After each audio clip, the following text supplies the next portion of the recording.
दिल्ली सरकार द्वारा प्रवासी और निर्माण श्रमिकों के लिए बनाए गए कोष में 3200 करोड़ रुपए की कथित हेराफेरी पर कड़ी आपत्ति जताते हुए दिल्ली भाजपा अध्यक्ष आदेश गुप्ता ने कहा कि लॉकडाउन के दौरान केंद्र सरकार द्वारा भेजी गई मदद से वंचित रहकर केजरीवाल ने प्रवासी मजदूरों को पलायन करने पर मजबूर कर दिया और कहा कि जिस तरह का घोटाला श्रमिकों के नाम पर दिल्ली सरकार ने किया है वो बेहद शर्मनाक है। उन्होंने यह भी कहा कि कैग रिपोर्ट के अनुसार दिल्ली भवन और अन्य निर्माण कामगार कल्याण बोर्ड का फंड गरीब मजदूरों के उत्थान के लिए उपयोग होना था, लेकिन वो सरकार ने नहीं किया। 3200 करोड़ रुपए की कथित हेराफेरी की पुष्टि की गई है। वर्ष 2016-17 में 186 करोड़ रुपए और 2017-18 में 200 करोड़ रुपए जमा कराए गए थे, लेकिन सही ढंग से पंजीयन नहीं होने की वजह से मजदूरों को योजना का लाभ नहीं मिला।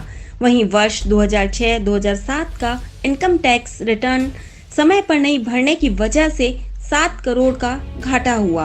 उस पर भी 433 लाख रुपए का ब्याज एवं 275 लाख रुपए दिए गए। आय की जानकारी निरस्त करने के लिए आयकर रिटर्न भरने में देरी की वजह से बोर्ड को 4,893 लाख रुपए बतौर ब्याज देना पड़ा। इस पूरे घोटाले की नैतिक जिम्मेदारी मुख्यमंत्री अरविंद केजरीवाल की बनती है। इस मामले की शिकायत दिल्ली के उपराज्यपाल से की गई। साथ ही इस मामले की जांच सीबीआई से करवाने की मांग भी उन्होंने भारत सरकार से की है।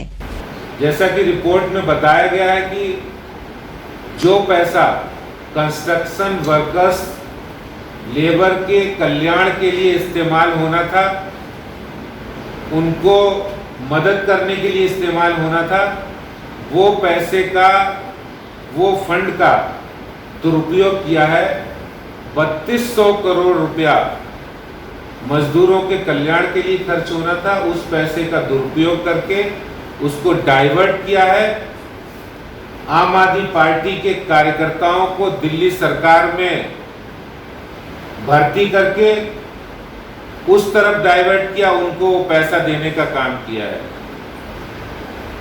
जो मजदूर बेचारे कंस्ट्रक्शन साइट्स पर रहते हैं, उनकी देखभाल करने की जरूरत थी इस समय भी और पहले भी। तो जिन बदतर हालातों में वो रहते हैं, दिल्ली के मुखिया केजरीवाल जी, उनको बिल्कुल उनकी चिंता नहीं है। और ये तथ्य मैं भारतीय जनता पार्टी अध्यक्ष के नाते कह रहा हूं, ऐसा नहीं है मैं उनके ऊपर कोई आरोप लगा रहा हूं, ऐसा नहीं है। ये सीएजी की रिपोर्ट बताती है, पुख्ते आंकड़े हैं, पुख्ता सबूत है कि केजरीवाल सरकार ने मजदूरों का हक छीनने का काम किया है, एक बहुत बड़ा घोटाला किया है। और मैं तो ये मानता हूं कि ये एक घोटाला है। इस कोरोना संकट के दौरान तमाम ऐसे घोटाले निकलेंगे जरूर, समय जरूर लगेगा, लेकिन जैसे जैसे उनकी मंशा जाहिर हो, मंशा सामने आ रही है, जैसे जैसे आगे जांच होगी, बहुत सारे घोटाले निकलेंगे। ये घोटालों की सरकार बन गई है, जो अपने आप को ये पेश कर रही कि मैं बहुत बड़े लोगों की, मजदूरों की हितैषी है। लेकिन ये जिस तरह से मामला सामने आया है, दिल्ली सरकार ने मजदूरों का हक छीनने का काम किया है।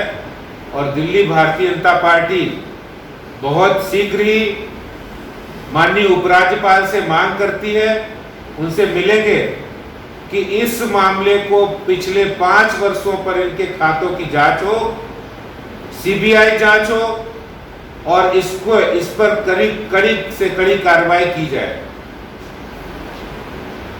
क्योंकि पैसा उनका नहीं है, पैसा मजदूरों का था, जो मजदूरों के कल्याण में खर्च होना था, उनके रिहेबिलिटेशन के लिए खर्च होना था, उनके रिहाइश के बंदोबस्त के लिए खर्च होना था, जहां वो रहते हैं उनको सही सुविधाएं मिले, स्वास्थ्य सुविधाएं उनको मिले। लेकिन आप वो पैसा दूसरी जगह खर्च कर रहे हैं। ये करके उन्होंने बहुत ही गलत काम किया है। दिल्ली भारतीय जनता पार्टी एलजी साहब से मांग करती है कि पिछले 5 वर्षों की इन सभी खातों की जांच हो, सीबीआई जांच हो और कड़ी कार्रवाई की जाए। Bureau report D5 channel Hindi.